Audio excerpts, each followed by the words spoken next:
G-Dragon magkakaroon ng music comeback ngayong taon.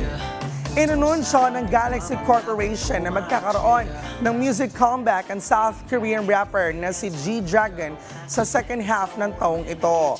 Dagdag pa na naturang agency, after ng kanyang comeback, magkakaroon rin si G-Dragon ng global activities, kabilang dito ang nakaplanong activities niya sa Japan.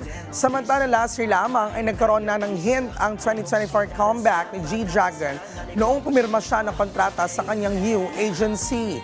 Matatandaang sumikat si G-Dragon bilang leader ng South Korean boy band group na Big Bang na nag-debut noong taong 2006. At 2009 naman, nirelease niya ang kanyang first solo album.